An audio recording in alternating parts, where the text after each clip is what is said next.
Hello everyone, just a short video clip. This isn't going to be a long one. I ordered something from Hobby Link Japan. So I got another one of these unboxing videos. See? Now I can't turn the box around. You can just see, she's a big box. Okay? You get to see that. It's a very big box. It was heavy. I don't want to turn the box too much because it'll show my address, and I've done that too many times already and had to drop a video and reload it. So this side stays towards me. I'm opening up the box. I've got my trusty X-Acto knife, or hobby knife.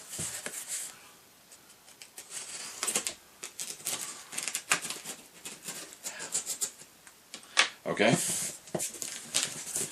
And we're going to try to open this without turning the box. The box doesn't want to cooperate. This is what you get for doing things on camera. Okay, she's popped open. Okay? There are two things in this box. Here's one of them.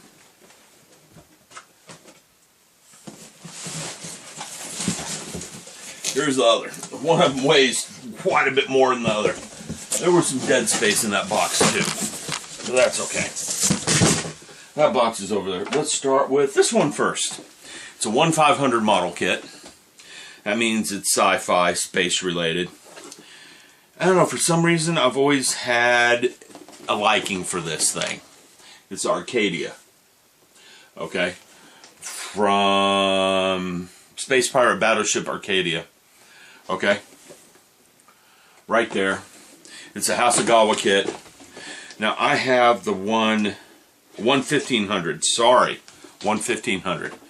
I have the 1000 scale, I think, over there. So this guy's smaller. All right, and you can see it's smaller. She's not very big across here. I'm not going to open any of this. There's the bow. Okay. It does come with clear pieces. The other one came with no clear pieces. It comes with some color. The pirate skulls are in white, which is nice, and they're separate piece. Because on the other model I have, they're molded into the hull. So apparently here's some white parts, the clear. And we have some other parts here. Another baggie of sprues. Okay? And not all of it's clear like I would like from the looks of it. Looks like the back half of the stern is not clear. It looks like only the command bridge and stuff is clear. And we got a nice decal sheet. Like I said, I'm not going to make this a very long video. Alright? I didn't know this is a 1500 scale. I thought it was 500. It makes sense. A 500 scale will be a lot bigger than this. Okay? The directions are here. I don't like the decal sheet loose like that. Here's the directions. They're the fold-out style. It's got colors on this side. I wonder if that's a 1-to-1 scale. It might actually be. Okay? And again, for some reason, I've just liked this boat. I don't know why. Captain Harlock. That's the name used here in the States. Okay? The gun barrels turn. I know that they're not all three are not independent. They're all one piece. Okay? And the engines, I could light this thing up real easily. It was well designed that way at least. Okay? So that's a brief glance at it. I'm going to get the decals real quick and put them where they belong so they don't get dinged up. They came with a nice protective piece of paper, but that paper doesn't want to stay with them. And I don't want this thing getting shifted around and beat up. Okay? The decals are gold. They're metallic. That's really nice. You don't see that very often. Alright. So I'm going to take them, slip them inside here, and put it away. Okay? So there's one of the two. The Space Pirate Battleship Arcadia. Alright? There isn't much to the box art. Again, you got the cover. You got some photos of the completed model. Alright? Now, this guy weighs a lot less than the other box. There's not many boxes that weigh a lot for their size. The only ones I can really think of are Gundams. This is a Gundam kit. And it might be the next Gundam I build, it might not. It's gonna be a while before I get to either of these. I gotta finish the contest, and I decided that after the contest, I'm gonna have one long-term build going like the Millennium Falcon, and a short-term build going. And this Gundam in my hands is not a short-term build. The Gundam Ball might be a short-term build. This one's not. Gamera would be a short-term build. This is not. Okay? So I'm going to start alternating. I'm going to have one quick one going with one long one instead of a bunch of long ones like I've been doing. The channel gets a little stagnant and we're not moving fast. So let me show you what I got. I got this guy.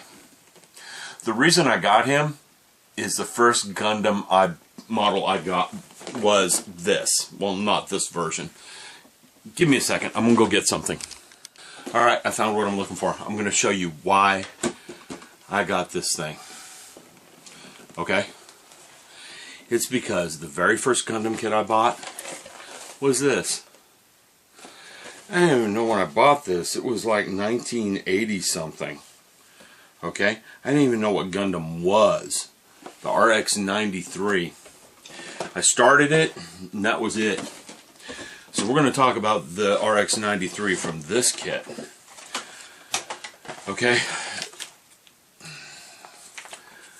This was a first for me because it had nice directions. Color, even. Okay? Parts were molded somewhat in color. Okay?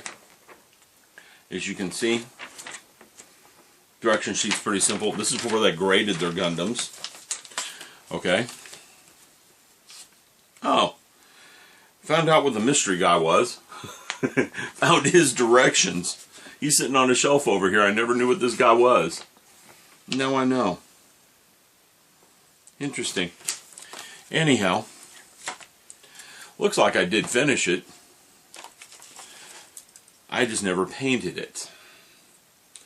And this is before I really knew what I was doing, so it doesn't look all that good. Okay? Yeah, I never painted it. Its gun is here. Right here. Hand molded on the gun. Not much for articulation. Okay? The one thing that did impress me, though, on this guy is that some of the fingers were independent of the others, if I remember right. No, that wasn't this one. I remember seeing another one where the fingers were independent. One of the fingers is independent of the others here. This finger. Well, the hands do. This hand does open and close. Okay? This one does too. And he's somewhat articulated. Alright. No paint on him. This guy would look so much better with some paint on it. And I might just do that now that I found it and it's put together. I didn't know he was put together. I've even got the colors of paint to use on him. He would do really well with some paint. This might be one of those short-term projects I was talking about. And his fin fanels, or whatever you want to call these things, are there. As long as his gun. It showed decals, but those decals are still there. What's left of them. So, yeah, I should get this out and paint her up and finish her up and make her pretty. Because that's the first Gundam kit I ever bought.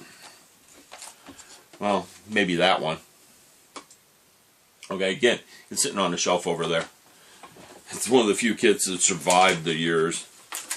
Alright? So, I bought that, the version Ka of it, simply because I remember building the little guy a long, long time ago. So, this should be interesting to build. Real interesting. This box is solid, full of plastic too. It's hefty. It weighs a lot. I'm already making this video longer than I wanted to.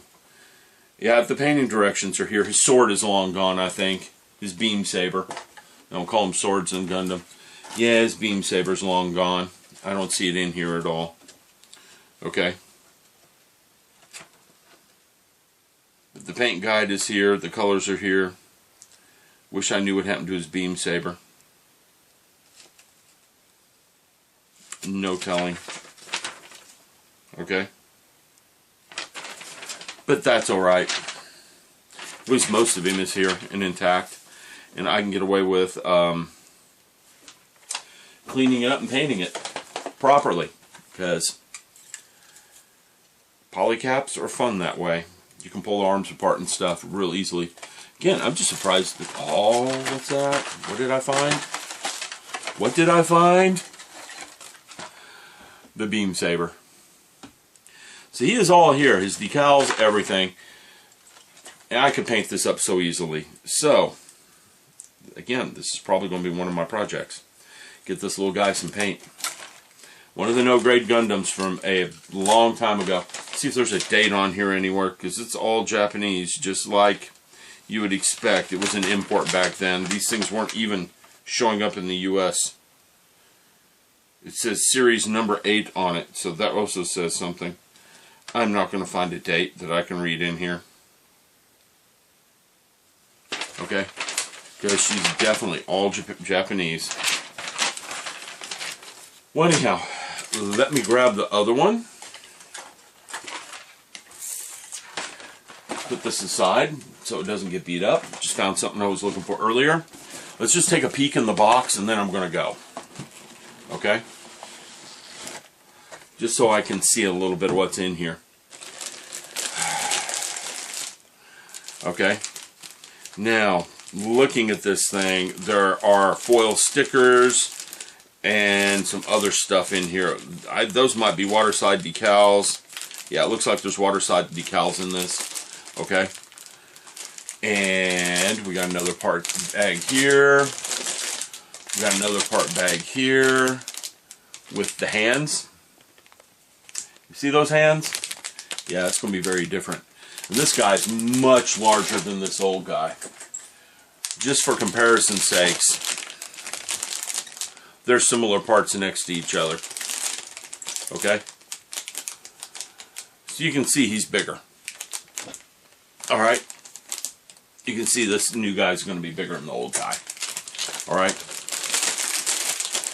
I might not be able to get it back in the box if I'm not careful. Another box of sprues. Another. Hey. And then we go crazy because there's clear sprue. Okay? Looks like it's warped a teeny bit. Clear sprue, yellow sprue, green sprue, there's pink sprue in here, more yellow.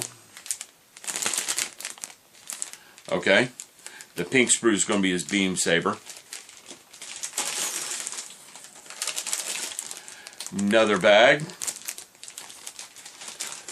We haven't even gotten to the polycaps yet. Yeah, we have. They're in some of these bags. Here's another bag of sprue. I mean, we got them everywhere for this guy.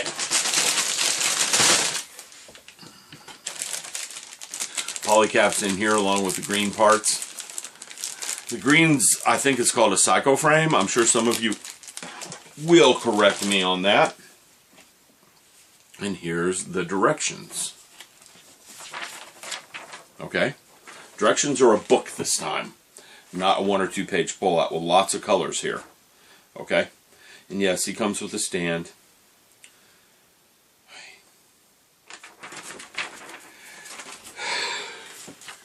This one's definitely not a quick build. Not like the 1/48 scale, which I'm going to paint after the contest. That's a promise. Okay? Because I don't think you'll take too long to paint. You might get done before the end of the contest if I have time.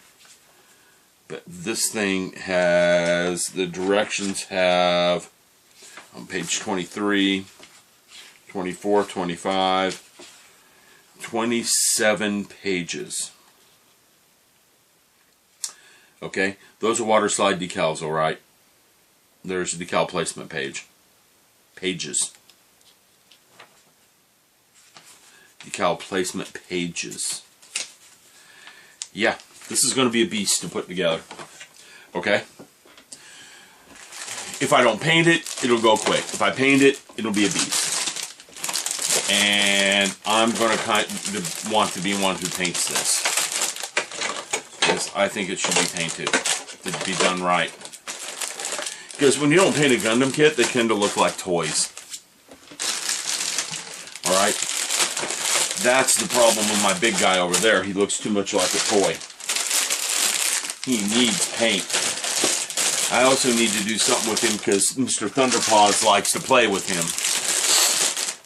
And that's just not good to Mr. Gundam. Alright. I'm gonna go. I got stuff to do. I got cars to paint. So I'm gonna go paint. I will talk to all of you later. And yes, this turned into a much longer video than I wanted. Have a good one.